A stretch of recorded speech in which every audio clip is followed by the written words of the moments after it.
नमस्कार, कशिश न्यूज के खास कार्यक्रम चुनावी चौसर में आप सबों का स्वागत है और मैं हूं संतोष सिंह।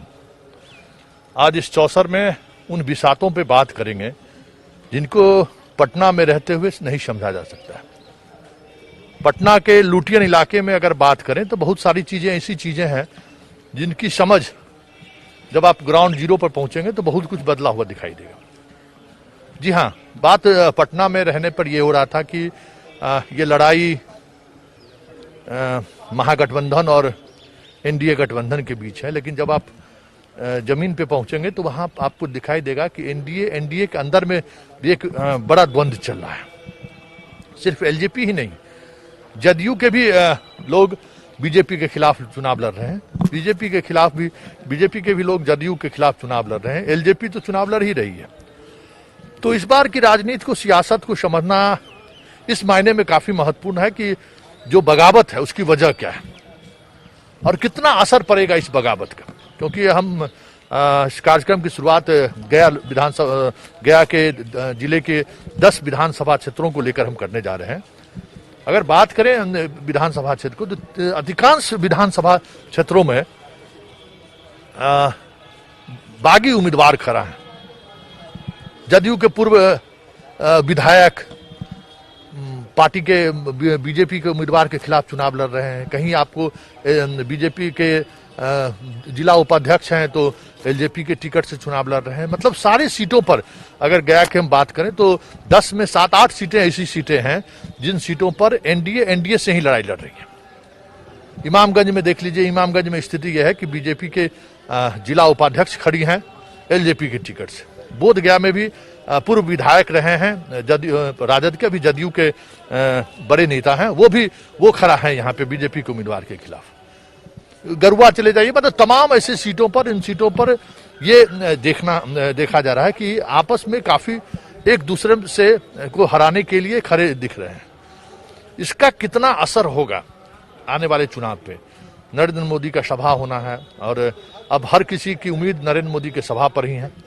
लेकिन इन सब के बावजूद क्या उस बगावत को के बीच का रास्ता निकालने में एनडीए सफल होगी या नहीं होगी? क्योंकि पूरा चुनाव परिणाम उस पर निर्भर करेगा। हम इस पूरे चुनावी चौसर कार्यक्रम की शुरुआत में हम इन्हीं चीजों को समझने की कोशिश करेंगे और उसके बाद फिर हम मतदाताओं का नब्ज भी टटोलेंगे कि क्या स्थिति है। हमारे गया के जो संवाददाता हैं उनसे हम प्रदीप से बात करना चाहेंगे। प्रदीप, ये जो चीजें सामने आ रही हैं कि एनडीए से ही लड़ रहा है आपस में, अगर हम बात करें इसकी क्या वजह है और कितने सीटों पर ये सब चल रहा है? देखिए, सबसे बड़ी बात है कि जो लोग पार्टी में बहुत दिन से रहे और यह उम्मीद लगाए रखे कि शायद टिकट उन्हें मिले, तो ये एक बड़ी वजह है कि टिकट नहीं मिलना और ये कहना कि हम काफ़ी दिनों से हैं और समर्पित कार्यकर्ता के रूप में कार्य करते रहे, तो ये एक बड़ी वजह है कि लोगों ने, अगर टिकट नहीं भी मिला तो कई विधानसभा से निर्दलीय ही वे लोग चुनाव लड़ रहे हैं। जबकि कुछ लोग जो छोटी मोटी जो पार्टियां हैं, जन अधिकार पार्टी हैं या लोजपा जैसी बड़ी पार्टी हैं, उनसे भी उन लोगों ने टाई अप करके, या रालोसपा है उससे चुनाव लड़ रहे हैं। अगर हम अभी वजीरगंज विधानसभा की बात करें तो वहाँ 2 पार्टियां आमने सामने, महागठबंधन और एनडीए। लेकिन तीसरे जो जन अधिकार पार्टी से लड़ रहे राजीव कन्हैया, जो कि बहुत दिनों तक भाजपा में रहे, युवा के जिलाध्यक्ष भी रहे, तो उन्होंने भी वजीरगंज से ताल ठोल रखी है। तो कहीं ना कहीं इससे एनडीए को जो है एक बड़ा प्रभाव जो है वो पड़ने को मिलेगा। और ये सिर्फ एक वजीरगंज विधानसभा की नहीं, बल्कि गया जिले की 10 में से 7 से 8 हम विधानसभा क्षेत्रों की बात करें तो ये स्थिति बनी हुई है कि जो लोग पार्टी, बोधगया से अजय पासवान जदयू के पूर्व विधायक रहे हैं, अब जदयू के बड़े कद्दावर नेता हैं, वो बीजेपी के खिलाफ लड़ रहे हैं। शेरघाटी से कृष्णा यादव हम के प्रत्याशी थे, मतलब एनडीए के साथ पिछली बार थे 2015 में, वो इस बार लड़े। इमामगंज से शोभा सिन्हा उपाध्यक्ष हैं बीजेपी के उपाध्यक्ष हैं और वो जिला परिषद अध्यक्ष भी हैं और वो लड़ रही है एलजेपी से जीतन राम मांझी के खिलाफ। तो ये इस तरह के कितने ऐसी सीट हैं जहां पे ये स्थिति बनती जा रही है?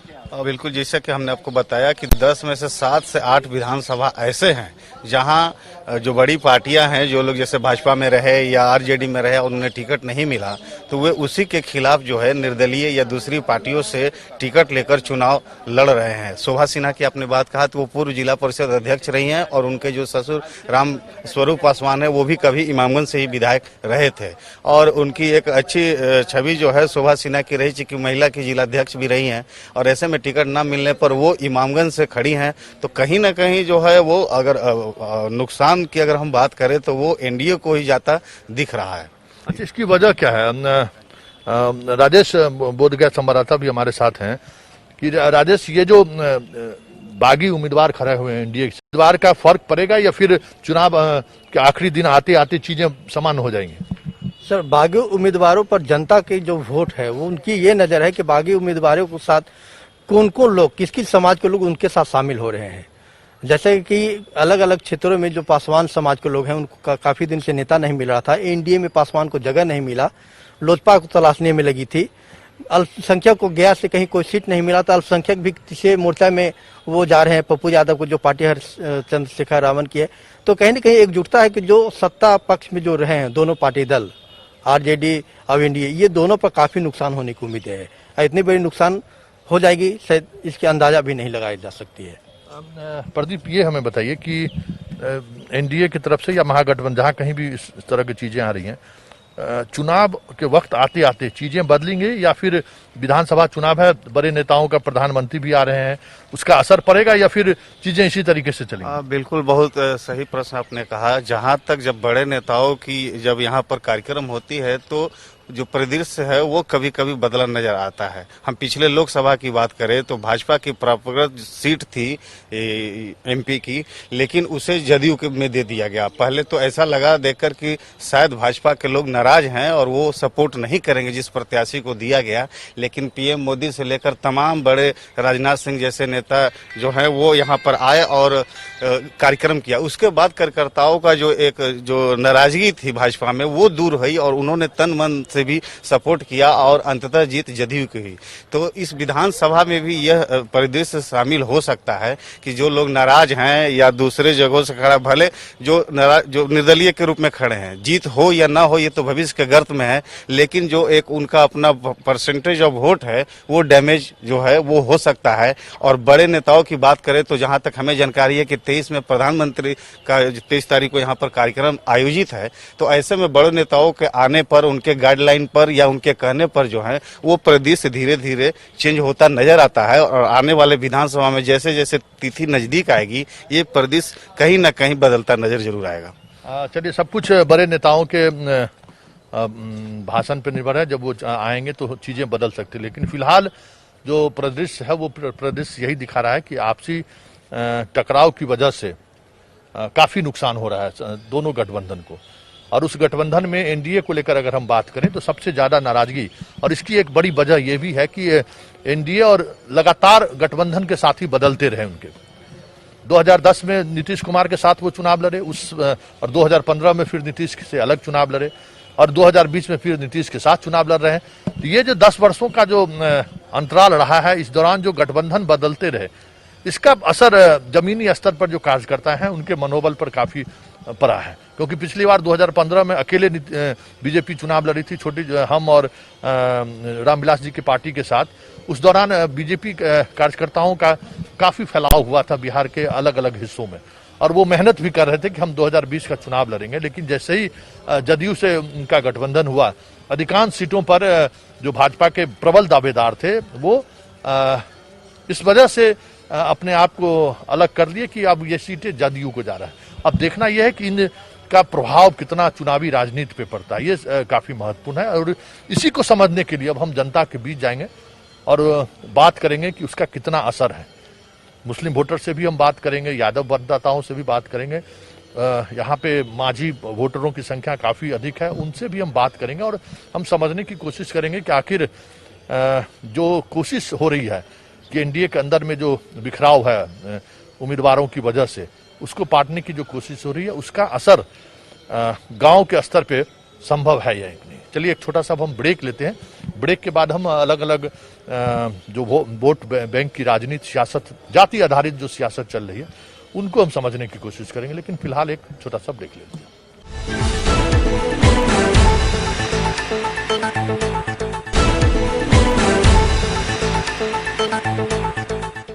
ब्रेक के बाद एक बार फिर से स्वागत है और हम बात कर रहे हैं चुनावी चौसर में जनता के मिजाज को समझना चाह रहे हैं। हम इस वक्त एक महादलित टोले में हैं, गया जिले के एक महादलित टोले में हैं, और जो माझी जीतन राम माझी हैं, माझी इस बार पिछली बार वो महागठबंधन के साथ थे लोकसभा चुनाव के दौरान, और यहाँ से उन्हें शिकस्त खानी पड़ी थी।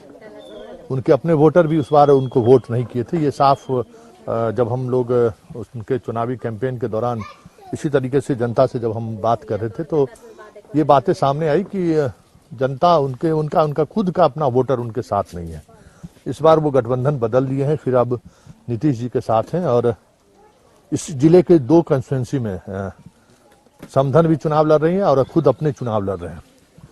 तो माझी वोटर जीतन राम माझी को लेकर क्या सोच रहा है, या फिर नीतीश को लेकर क्या सोचते हैं, या फिर राजद को लेकर क्या सोचते हैं, इन सब चीजों पर भी हम बात करेंगे। लेकिन इन इलाकों में जो हर घर जल योजना की जो बात है, हम चाहेंगे कैमरामैन प्रदीप दिखाएंगे कि ये जो आप देख रहे हैं हर घर के छत पे जो आपको सिंटेक्स नजर आ रही है, वो स्वयंसेवी संगठनों के द्वारा दिया हुआ है। कोई ये बिहार सरकार की योजना के तहत ये हर घर जल योजना की जो बात होती है 7 निश्चय प्रोग्राम का, उस प्रोग्राम के तहत इस गांव में ऐसी कोई बात नहीं है।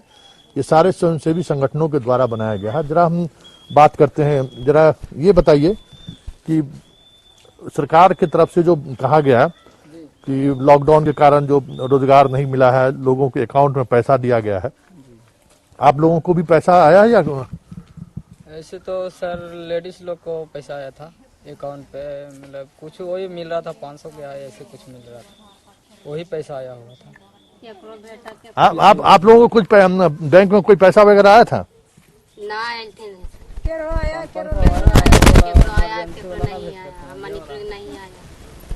आप लोगों को पैसा नहीं आया बैंक से? मन का किसी का आया, किसी का नहीं आया आ रहा है। अच्छा, बैंक के अकाउंट है। हाँ, तब कहाँ मिल रहा है? मतलब काहे ने पैसा आ रहा है, क्या कह रहा है? आपका यहाँ बैंक जाता है तो कहता है कि अकाउंट में पैसे नहीं आ रहा है, आधार कार्ड के भी बोलता है कि अभी भी नहीं लग रहा है, तो नहीं जुड़ा है। हाँ, ऐसे बता रहा है, तो कैसे मिल रहा है, कहाँ मिल रहा है? मतलब आधार कार्ड से जुड़ा हुआ नहीं है इसलिए पैसा नहीं मिला है। बोलता है कि आधार कार्ड नहीं जुगान हो रहा है तो कैसे मिलेगा रुपया, ये बोलता है। अच्छा, आधार कार्ड से आपका जुड़ा हुआ है? सबका किसी के जुड़ा है, किसी के नहीं, बच्चन के किसी के नहीं जुड़ा है। लॉकडाउन से नहीं जुट रहा है, बंद है। अच्छा, अब जो सरकार जो कह रही है कि हम सब लोगों को पैसा दिए हैं, क्या आप लोगों को पैसा आया है? आप बताइए, आप छत पर से बहुत भाषण दे रही थी, आप बताइए तो कोई ये पैसा आया है? सरकार जो पैसा भेज रहे थे नहीं भेजा, सरकार तो क्यों बोलेगा? नहीं आया है पैसा? नहीं आया तो कह रहे कि हर किसी के बैंक के खाते में पैसा गया है। बोल रहा है, जो लोग निकालता है बैंक बोलता है जुटल नहीं है बैंक में, आधार कार्ड से बोलता है निकाल लीजिए। अधिकतर के किसी के आया है, किसी के नहीं भी आया है। ये नहीं है कि टोटल खाता सबके है तो सभी पर आयल है, किसी के खाता पर आयल है। 500 जो भेजता है सही न बोल रहे हैं, किसी के खाता पर आयल है, किसी के खाता पर नहीं आयल है। और उसका सुने कि फिर 6,000 रुपया भी दिया गया है मोदी जी की तरफ से। 6,000 वाला तो अभी नहीं पता किया, नहीं आया है? नहीं। अच्छा, आप 500 भालू की सुने हैं कि 500 आयल है तो किसी के पर आयल है, किसी पर नहीं आयल है। और 6,000 वाला नहीं, 6,000 वाला नहीं सुने। अच्छा, बाकी गांव में कहा गया कि वृद्धा पेंशन सबको मिल रहा है, विधवा पेंशन मिल रहा है, आपको वृद्धा पेंशन मिला है? कुछ नहीं मिलता है। ये जो मिला खेत वाला वो नहीं मिला, और कहाँ मिल रहा है? पैसा नहीं मिल रहा है, कुछ के नहीं। अभी तो बोलता है उम्र नहीं है इसको, तो वृद्धा पेंशन कहाँ से देगा? अच्छा, इनका उम्र नहीं है, विधवा पेंशन भी नहीं मिलने वाला है। किसी गांव में वृद्धा पेंशन और ये सब मिला है? और को तो मिलता है, जिसको है खाता पहले से है खुलल, जिसको मिलता है, जिसको नहीं है, जिसको नहीं मिल रहा है। अच्छा, और वोट मांगने के लिए लोग आया है अभी तक? अभी तो नहीं है, अभी नहीं है। नेता सब हेलीकॉप्टर से घूम रहा है सब? हाँ, हेलीकॉप्टर से सब घूम रहा है।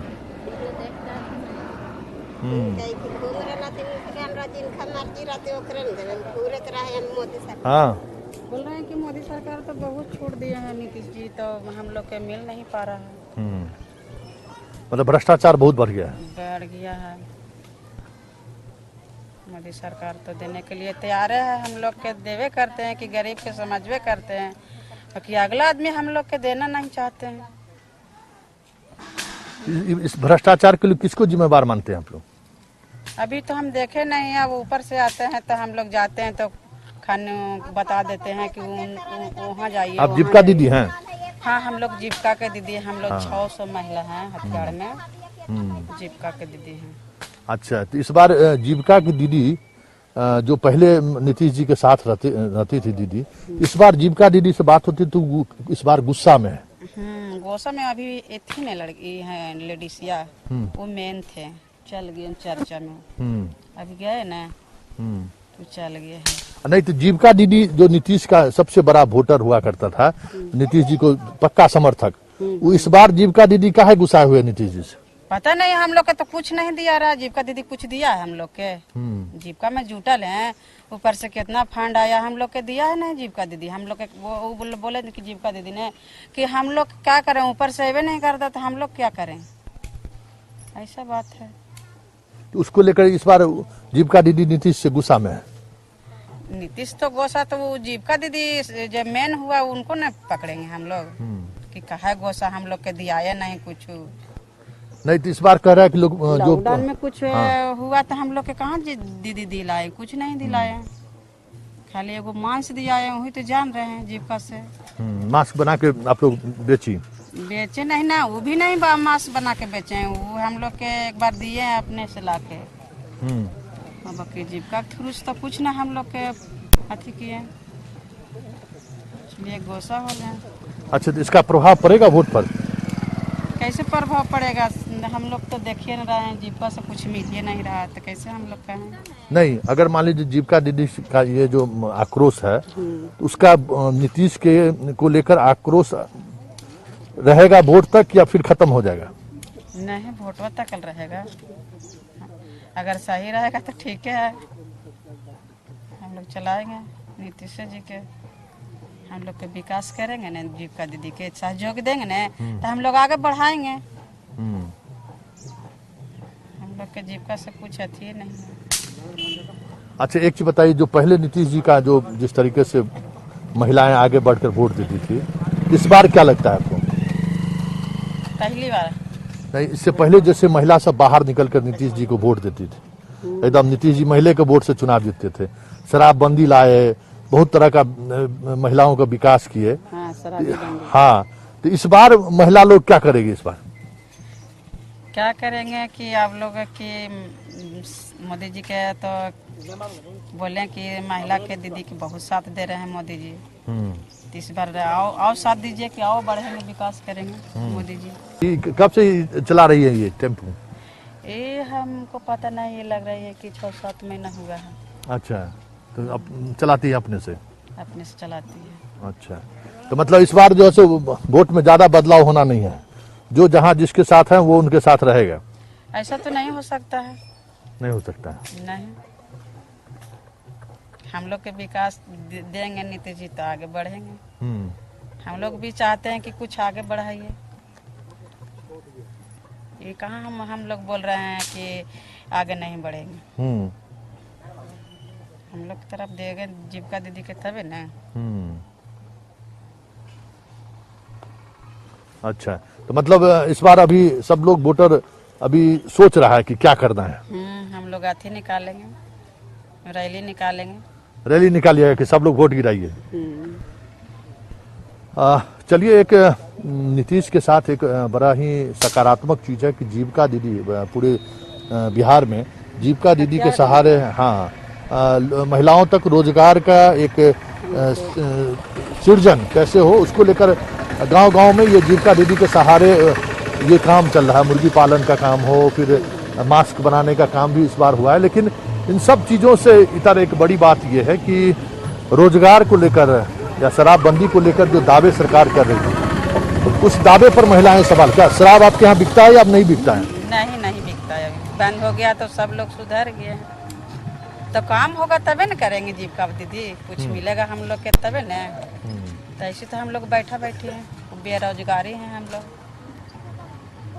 खेत में जाएंगे धान धूरा काटे, अभी तो हुआ नहीं। हम लोग के समस्या है, हथियार में कोई अभी अच्छी नहीं, विकास नहीं हुआ है। दीपा दीदी के। चलिए, तो अब इस कार्यक्रम को यहीं समाप्त करते हैं। और जो पिछले चुनाव के दौरान जो खुलकर लोग बात करते थे कि हम किसके साथ हैं, बड़ी मुश्किल से वो चीजें सामने आ रही हैं। वो जो आधार वोट जिसके सहारे नीतीश 15 वर्षों से बिहार में राज कर रहे हैं, वो आधार वोट थोड़ा ये कह सकते हैं कि उसमें उदासीनता देखने को जरूर मिल रही है, लेकिन वो आधार वोट अभी भी नीतीश के साथ है। ये ग्राउंड में जब आप पहुंचेंगे तो ये चीजें देखने को मिल सकती हैं, लेकिन उदासीनता है और वो वोटर पिछले चुनाव की तरह आक्रामक नहीं है। ये एक बड़ा फर्क है। और जब तक वो वोटर वोट देने के लिए मतदान केंद्र पर नहीं पहुंचते हैं तब तक बड़ा मुश्किल होगा इन चीजों को समझना। देखिए, एक चलते चलते जरा देखिए कि एक महिला है, ये रिक्शा चला रही हैं। जरा इनसे हम बात करना चाहेंगे। क्या नाम हुआ आपका? बताइए ना सर, काफी पूछ रहे हैं, बताइए। हम पूछ रहे हैं कि कब से ये रिक्शा चला रही हैं आप? हम 6 साल से चला रहे हैं रिक्शा। 6 साल से? हाँ। अच्छा, दिन भर में कितना पैसा कमा लेती हैं आप? दिन भर में कमा लेते हैं। अभी तो स्थिति खराब है, अभी तो 100-200 होता है, अभी ज्यादा ना होता है, लेकिन सीजन में 200-300 हो जाता था। और अभी तो जहाँ से हमने कर्जा लेके लोन लिए हैं तो बैंक वाला कोई तो माने लगी भी तैयार नहीं है। घर पर हफ्ता महीना भरे लगी, मतलब आन के गाड़ी गलोज करता है, 12, 17, 18 बहुत बोलता है कि पैसा दीजिए। अभी तो खाए लगी तो आदमी सोच रहा है, कर्जा ले लिए तो ऐसा तो नहीं है कि ना चुकावेंगे, लेकिन मजबूरी कोई समझे लगी तैयार नहीं है। अभी रोड में भी निकलते हैं तो अभी आदमी है ये नहीं है रोड में, तो कहाँ कमाएंगे, खाली दिन भर ही घूमते रहते हैं ऐसा ही आओ का। तो ये और बैंक से लोन लेके रिक्शा ली थी? हाँ, लोन लेके रिक्शा लिए थे। अभी तक तो कर्जा ना चुक पाया है और फिर ऊपर से इधर लॉकडाउन हो गया तो हम लोग परेशान हो गए हैं। अच्छा, तो सरकार कह रही है कि भाई कर्जा माफ हो गया है? नहीं, कोई माफी नहीं हुआ है कर्जा, मतलब आओ जहाँ तक कि लाओ सूद जोड़ के लिया जा रहा है। हाँ, जितना दिन लॉकडाउन हुआ उसको सूद जोड़ के लिया जा रहा है। और सब दीदी लोग के, महिला लोग के सब कोई आन के बेइज्जती करता है कि आप लोग जहाँ से भरिए, चोरी करके भरिए, चाहे जहाँ से भरिए, आप लोग का भरना है पैसा। कर्जा किस लिए लिए थे? खाए लगी लिए थे। तो हम लोग तो खाए लगी पैसा नहीं लेते हैं, कोई भी बिजनेस करते हैं, दुकानदारी करते हैं, कोई गाड़ी चलाते हैं, कोई सब्जी दुकान करते हैं, और सब चीज ठग पड़ल है तो उन लोग आन के गाड़ी गलौज भी करता है, बोलता है जैसे तैसे उल्टा पुल्टा बोलता है कि आप लोग भरिए जहाँ। अच्छा, तो आप भी जीविका दीदी हैं? अब जीविका दीदी के थ्रू? नगर पंचायत में पड़ता है, हमको घर बोध गया हुआ। अच्छा, बोध गया हुआ। हाँ, वहाँ से लोन चली हैं? हाँ, लोन। तो ये जो सरकार जो दावा कर रही थी कि हम लोन माफ कर दिए हैं, नहीं होगा, कुछ नहीं हुआ है। सरकार ऐसा कुछ नहीं किया है, खाली गरीब के सबके मरण कर दिया है, कहीं पर ही माफ नहीं हुआ है। जो भी आधा के पैसा आया 500-500 रुपया, बाकी के तो वो न किया, वो भी नहीं आया। इस बार इसका वोट पर असर पड़ेगा? पड़ेगा सर, इस बार वोट पर असर पड़ेगा। अच्छा, क्योंकि हम लोग के कोई राहत ना दिया जा रहा है, हम लोग के मकान भी टूटा फूटा है, कॉलोनी भी ना मिलता है, राशन कार्ड भी नहीं है, और किस्ती पर गाड़ी भी निकाले हैं लोन पर, तो उन लोग भी गाड़ी गलौज करता है, तभी तो पेटे चलाना मुश्किल है। तो खर्चा कहाँ से, अभी कर्जा लिए हैं तो कहाँ से भरे? तो मतलब जो सरकार या नीतीश सरकार कह रहे थे कि हम महिलाओं को भागीदारी बढ़ा रहे हैं, ये ऐसा कुछ बात नहीं है, कहीं पर हम लोग के कुछ नहीं सुविधा दिया जा रहा है। महिला लोग का आओ, आप तो आओ, सब तो खाली पढ़ल लिखल के जमाना है, अनपढ़ के तो कोई खोजे नहीं है, जहाँ से उठाता वहीं बिक देता है आदमी। इस आक्रोश का असर पड़ेगा? हाँ, असर तो पड़ेगा। इस बार वोट पर असर पड़ेगा? हाँ, वोट पर इस बार असर पड़ेगा। कुछ बदलाव की बात लोग इस बार तो वोट देवे ना करेंगे, चाहे जो भी हो जाए, वोट ना देंगे इस बार, नहीं देंगे वोट इस बार, नहीं देंगे। हम लोग के कोई चीज अच्छा ना हो रहा है। ठीक है, पढ़ल लिखल के तो सब कुछ रोजगार मिलता है, लेकिन अनपढ़ के लिए तो भी कोई रोजगार होना चाहिए। कोई भी तो काम करके खा सकता है ना, लेकिन अनपढ़ के लिए भी कोई काम नहीं है। अगर आज हम रोड पर चल रहे हैं, गाड़ी चला रहे हैं रोड पर, अगर हम ये भी नहीं सीख रहे तो मेरा बाल बच्चा तो भूखल मरता। मजदूरा के भी तो काम न मिल रहा है, कुछ भी न मिल रहा है, तो फिर सरकार कुछ सुविधा कर रहा है? कुछ नहीं कर रहा है। अरवा चावल कोटा में बढ़ता है तो जिसको कार्ड है उसको मिलता है, जिसको नहीं उसको मिलवो नहीं करता। वो भी सब गलत सगल चावल आटा सब चीज मिलता है वहाँ पर ही।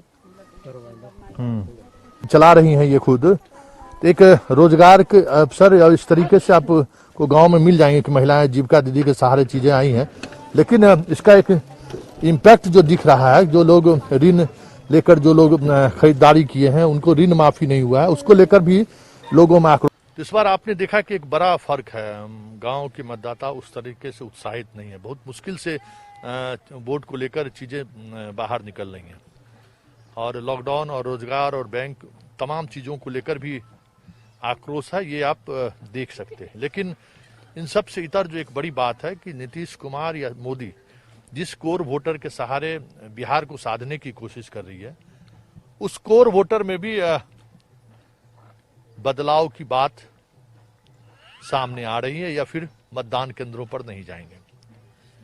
ये एक चुनौती है इस सरकार के सामने कि जो वोटर हैं वो कैसे मतदान केंद्र पर वोट करने जाते हैं। वोटर जो उदासीन है वो उनका कोर वोटर है, ये साफ आपने देखा होगा इस पूरे कार्यक्रम के दौरान। और जो बैंक को लेकर या फिर जीविका को लेकर जो दावे किए जा रहे थे, उन दावों पर भी सवाल खड़े किए जा रहे हैं। लेकिन फिलहाल उस तरीके से मोह भंग होता नहीं दिख रहा है। जो चीजें कही जा रही हैं कि नीतीश के खिलाफ इनकम्बेंसी बहुत ज्यादा है, उस इनकम्बेंसी को लेकर जो गांव के ग्राउंड जीरो पर जो चीजें हम महसूस करना चाह रहे थे, वो हम टुकड़े टुकड़े में ही सही हम चीजें को महसूस कर पाए हैं। लेकिन वोटर उदासीन है, और इस उदासीनता की वजह से अगर चुनाव परिणाम प्रभावित हो जाए तो कोई बड़ी बात नहीं होगी। चलिए, इससे खास कार्यक्रम चुनावी चौसर को यहीं समाप्त करते हैं। फिर किसी खास इश्यूज को लेकर मतदाताओं की राय जानने की जो हमारी कोशिश है वो कोशिश जारी रहेगी। फिलहाल मुझे इजाजत दीजिए, नमस्कार।